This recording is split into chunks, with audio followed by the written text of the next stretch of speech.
Sir என் பேர் பாலாஜி. நான் வழக்கறிஞராக இருக்கிறேன். நான் வந்து தமிழக வெற்றி கழகம் கட்சி சார்பாக திரு பிஜேபி மாநில தலைவர் திரு நாயனார் நாகேந்திரன் மேலே கம்ப்ளைண்ட் ரைஸ் பண்ண வந்திருக்கேன் சார். அவர் வந்து பார்த்திங்கன்னா சென்னை ஏர்போர்ட் நுழைவாயில் வந்து வீட்டை விட்டு வெளியே வரணும், குடும்பஸ்தனாக கட்சி நடத்த வேண்டும் என்று தனிநபர் தாக்குதலை செய்துள்ளார். திரிஷாமிடமிருந்து வெளியே வா. குறிப்பாக பெண்ணின் மானபங்கம் முழுக்க விளைவிக்கும் நோக்கத்தோடு எங்களுடைய தலைவரை பார்த்து திரிஷாவிடம் இருந்து வெளியே வா என்று சொல்லியிருக்காரு. சார் நான் ஒன்றே தான் கேட்டிருக்கேன்.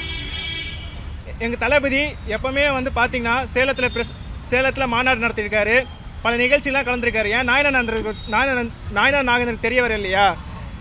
எங்கள் கட்சியில் திரிஷாவுக்கும் எந்த பதவி எதுவுமே கிடையாது சார். அடிப்படை உறுப்பினர் கூட அவங்க கிடையாது. அந்த மேடம் வந்து எங்கள் கட்சிக்கு அவங்களுக்கு சம்மந்தமே இல்லை. ஏன் விஜயும் திரிஷாவை பற்றியும் ஏன் மிர்ச் பண்ணி நாயனார் நாகேந்திரன் பேசுகிறாருன்னு தெரியல சார். ரெண்டாவது, குடும்பஸ்தனாக கட்சி நடத்த வேண்டும் என்று தனிநபர் தாக்குதல் செய்துள்ளார்.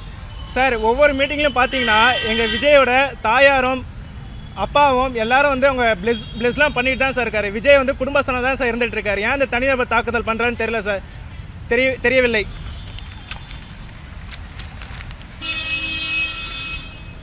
ஒரு திரிஷா வந்து ஒரு பெண்மணி சார்.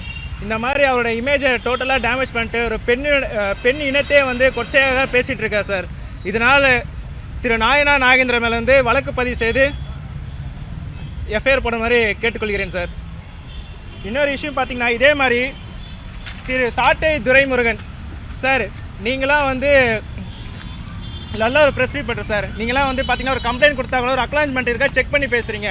சாட்டை துரைமுருகன் என்ன பண்ணுறாங்க, ஒரு 10க்கு 10 ரூம் சார், 2 சேரை போட்டு ஒரு யூடியூப் சேனல்னு வச்சுக்கிட்டு ஒரு கட்சியின் தலைவர் எங்கள் தளபதியை பற்றி என்ன பேசியிருக்காருன்னா, விஜய் விமர்சித்த எந்த காரணங்களும் இருந்தாலும் நடிகரோட தொடர்பு பற்றி பேசுவது வன்மையாக கண்டிக்கத்தக்கது. ஆனால் அந்த கண்டிக்க எந்த தாவேக்கா பொறிக்கல்களுக்கும் தகுதி இல்லை சார். நான் வந்து கட்சியோட உறுப்பினர், அப்போ என்னைய பொறிக்கின்னு சொல்கிறாரா சார்? எங்கள் கட்சியோட உறுப்பினர் பார்த்து அவர் பொறிக்கின்னு சொல்கிறதுக்கு என்ன எவிடன்ஸ் சார் இருக்கார்? என்ன பண்ணாங்க சார் அவங்க? ஆவுனா தற்கொலை சொல்கிறாங்க. எங்கிட்ட அவர் பேசியிருக்காரா? எங்கிட்ட அதை நாலேஜ் எதை கெயின் பண்ணிருக்காரா? எதை பேஸ் பண்ணி அவர் தற்கொலைன்னு சொல்கிறாரு எனக்கு புரியவில்லை சார். ரெண்டாவது என்ன விஷயம்னா, எங்கள் கட்சியின் சிம்பிள் வந்து விசில் சார். அது வந்து தமிழ் வந்து மடக்கூதின்னு ஒன்று இருக்குது சார். ஆனால் அவர் வந்து பார்த்திங்கன்னா பப்ளிக் முன்னாடி வந்து தப்பான வேர்டை வந்து மிர்ச் பண்ணி பப்ளிசிட்டி பண்ணுறோம் சார். இதெல்லாம் நாங்கள் வன்மையாக கண்டித்து அவர் மேலே வழக்கு பதிவு செய்துமாறு தாழ்மையுடன் கேட்டுக்கொள்கிறோம் சார். சார் அவர் மேல் வந்து பிஎன்எஸ் ஆக்ட்டு, ஐடி ஆக்ட்லாம் அவர் மேலே வந்து கம்ப்ளைண்ட் ரைஸ் பண்ணலாம் சார். இது வந்து ஒரு பெண்ணின் இனத்தை குறிக்கிற மாதிரி ஓப்பனாகவே இந்த மாதிரி மீடியா சேனலில் பேட்டி கொடுத்துருக்காரு சார். ரெண்டாவது, தமிழ்நாடு முதல்வர் கவனத்திற்கு ஒன்று கொண்டு வந்து சேர்க்கணும்னு நினைக்கிறேன் சார்.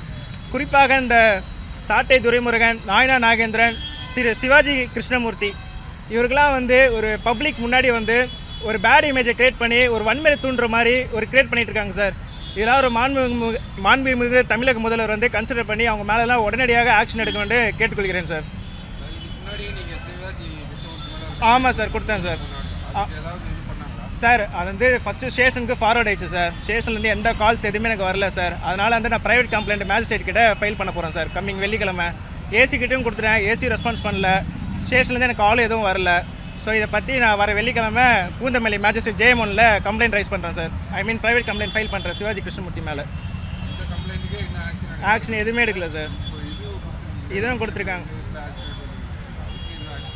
Action எடுக்கலுங்க sir. எனக்கு ஈவன் நான் அந்த கம்ப்ளைண்ட் கொடுக்க போன இடத்துல வந்து ஆன்லைனில் கம்ப்ளைண்ட் கொடுத்தேன்னா கொண்டு போய் ஆஃப்லைன் கம்ப்ளைண்ட் ஒன்று கொடுக்கணும். அது கூட வாங்க மறுக்கிறாங்க. கேட்டால் ஜூரிடிக்ஷன் ப்ராப்ளம்ன்றாங்க. அப்படி ஒன்று ஃபேக்ட் அந்த மாதிரி இல்லை சார். ஏன் காவல் நிலையத்திலேருந்து என் புகாரை ஏன் எடுக்க மறுக்கிறாங்கன்னு தெரியும் சார். சார் இவங்க எடுக்கிறாங்க அடியெல்லாம் நான் நீதியை நம்பி இருக்கேன் சார். நான் மேஜிஸ்ட்ரேட் கிட்ட போய் நான் ஃபைல் பண்ணி நான் சேலஞ்ச் பண்ணிக்கிறேன் சார். பிளே ஸ்டோர் மற்றும் ஆப் ஸ்டோரில் இருந்து பாலிமர் செயலியை QR கோடு மூலம் பதிவிறக்கம் செய்யுங்கள். செய்திகளை உடனுக்குடன் பெறுங்கள்.